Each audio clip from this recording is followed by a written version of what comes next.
Hello, I'm Morgan Delaney, your author for Dark, Strange, and Fantastic Fiction, and I'm back with another sneak preview from my latest book, Whispers Behind the Mirror, the fourth standalone book in the Alumiere Sisters Adventure series. There are no spoilers in this particular excerpt. Nonetheless, I recommend you go out and buy the other books in the series. Um, I can assume we've all seen Dead Poet Society. What would Robin Williams say? He'd say, don't waste your life listening to that idiot reading his books. Go out, buy them, and read them yourselves. Um, with that out of the way, it's time to see what's going on in Hawkinge by Hythe. Whispers Behind the Mirror, Chapter 16, Headlumps.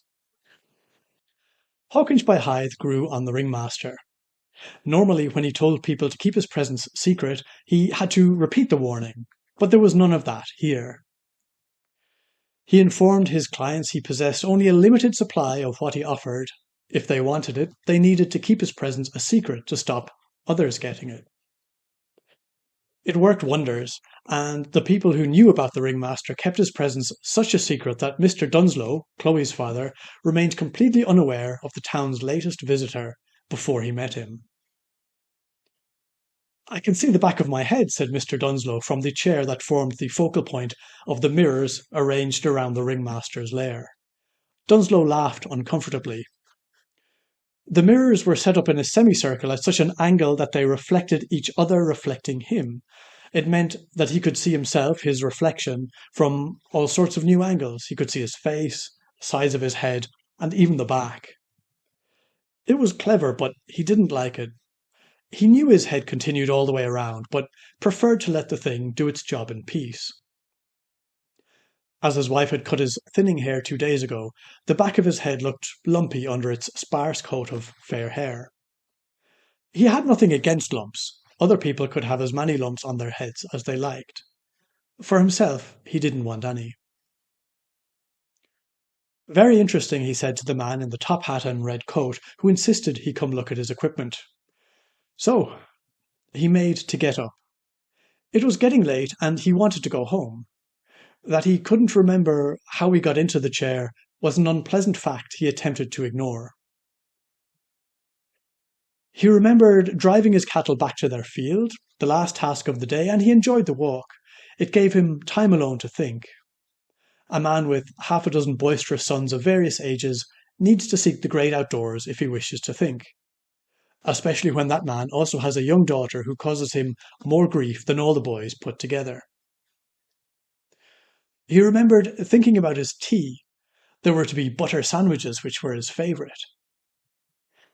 2 slices of thick bread, slathers of creamy butter, topped with a spoonful of sugar to give the dish its crunch. Delicious. Tea to wash it down, and then a few hours to sit and listen to his family while he rested his legs, which pulled on the small of his back in the evenings. And then this man had appeared. When Dunsloe spotted him in the otherwise deserted lane, he first assumed it might have been Professor de Gloop's brother, his equally colourful but somehow, even at a distance, more unpleasant brother. The man strolled with his head down, his arms and legs jerking out to the sides, as if playing invisible accordions. Dunsloe walked slower, ignoring the intense longing to dive into some butter sandwiches, to let the figure get away. Instead, the man turned and hurried towards him in the empty lane. After that, things were a bit of a blur. "But how can I see the back of my head?" Dunsloe asked now. Around him, each mirror held its own little Dunsloe, captured at a different angle. He had never realized how silly he looked sitting down when seen from the back. He also wanted to know why he, Dunsloe, was sitting there when he could be eating butter sandwiches at home, and whether being tied to a chair by a strange man was something to worry about. But the sight of all the Dunsloes trapped behind glass was what most occupied him at that moment. They made him nervous, in case they escaped and ganged up on him. "It's a multigraphic mirrorizer," said the ringmaster. He walked to one of the mirrors and waved to its Dunsloe. "Isn't it a wonder? Does it not present grandly? The mirrors are arranged with oblique propinquity, multiplicating you via means of each other. This mirror, The ringmaster indicated one with a flourish of his long, stringy arm and white glove. "Harvests you from the reflection of that mirror. And that mirror hoards you within once your visage has been plucked from that mirror. And cetera, all the way around." He pointed at each mirror as he spoke, unbothered by the swirling cloudiness in the depths of the mirrors. "I've never seen anything like it." Dunsloe hoped to never see anything like it again. Or hear anything like it. Was there someone else in the room hiding behind the mirrors and whispering?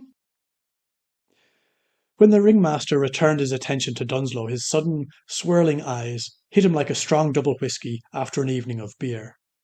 It was a good job he was sitting down and strapped in. Straps, thought Dunsloe vaguely. And what do they do again? He tugged at the leather restraint on his wrist, wondering who had put them there.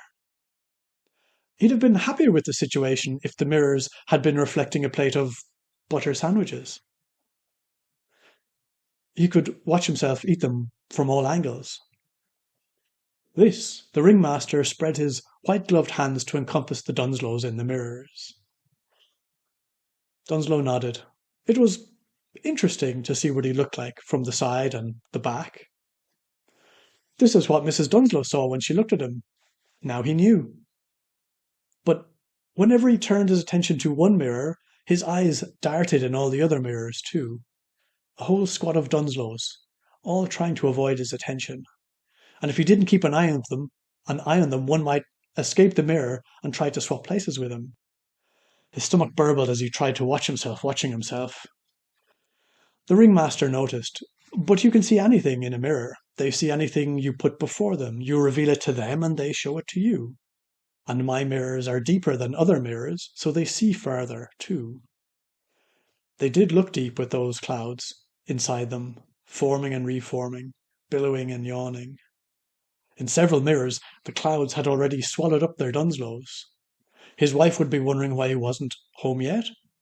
His butter sandwiches would be hardening around the edges as the bread dried in the air. And he had promised Chloe to help with her drawing. She entrusted him with handing over the crayons. Most of her pictures were of Curly the calf, dressed in the most fantastic clothes imaginable. A lot of crayons were necessary, and the responsibility was not one he took lightly. He needed to get home. "Mirrors as deep as these show more than just the outside of a thing," said the ringmaster. Thinking about Chloe had woken Dunsloe up a bit.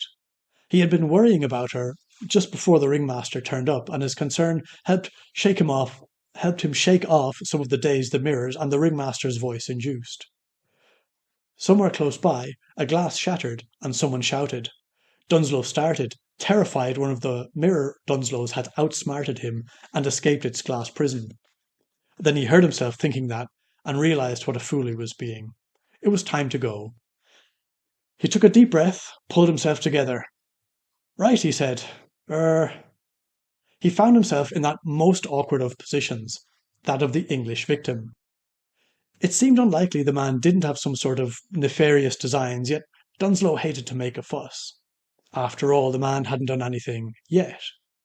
So he tugged at the leather straps to indicate he was ready to go once his captor got around to it. No need to mention the matter again. Instead, the ringmaster looked into the mirrors. His reflected spinning eyes sought Dunsloe's, all the trapped Dunsloes. His black, twirling eyes span faster and faster in every mirror, sucking Dunsloe in until he couldn't have seen anything else, even if he wanted to. "Just look," said the ringmaster. "You'll like what you see. One look and you'll go." Mr. Dunsloe breathed a sigh of relief, delighted he hadn't made a fuss. He knew what was happening now. The man wasn't a criminal, he was a collector. There were a few of them in town. Mr. Boff collected stamps, and only being bedridden prevented him from being a public nuisance. His own neighbour, Tawdry, who owned the farm with the pink chimney on the other side of the hill, was a collector too. He had spent his life collecting bedroom slippers for no good reason. When he couldn't find anyone to talk to about them, he bored the leaves off the trees. This was another collector, desperate for someone to look at his treasures. The sooner Dunsloe got it over with, the sooner he'd be free. One quick glance, he said, lest anyone thought he would sit there for a blow-by-blow account of what the lunatic thought made each of these mirrors unique. "Tell me," said Dunsloe, as he shifted to get more comfortable for the ordeal, "what's your name?" If he knew that, he could warn others. "You can call me the Ringmaster." "Ringmaster? Do you have a circus, then, with lions and clowns?" "No, I've only got this whip," said the ringmaster. He snapped open a clasp on his belt to release a long leather whip. He cracked it at the mirrors, and, behind the glass, the little Dunsloe, still visible, retreated away from the surface. The ringmaster cracked it again. With each lash, the imprisoned Dunsloes fled deeper into the shadows that swarmed the mirror's surfaces. If Dunsloe wasn't mistaken, they each held a plate of butter sandwiches. His stomach growled. "I wanted to talk to you about a girl and a calf," said the ringmaster. Chloe. People often wanted to talk to him about Chloe. "You know her?" "I'm her father. I worry about her." "You don't want to worry about her." "No." In the mirrors, the ringmaster's eyes span around and around. Dunsloe started to relax despite himself. After the queasiness passed, the sight was hypnotic. "I want her to be happy, of course. But I don't understand her." "You want to understand her?" "How will she get married if she hangs around with livestock all day and won't comb her hair?" "You want her to comb her hair?" "No," said Dunsloe, he didn't. "But she's a girl. What else is she going to do?" "What does she want to do?" "It's not like I'll be around forever to take care of her." That had always been his biggest fear. "No," said the ringmaster, "you won't." Deep in the mirrors, something took shape and emerged from the roiling black clouds. Dunsloe started to smile. There we go. I hope you enjoy that. If you did, please like things, subscribe. Also, make sure you check out the comments for a link to buy Whispers Behind the Mirror, the fourth stand-alone book in the Illumia Sisters Adventure series. And I will see you in the next video. I must rush. I've got a meeting with Alderman Fawcett at the town hall, which means I must change.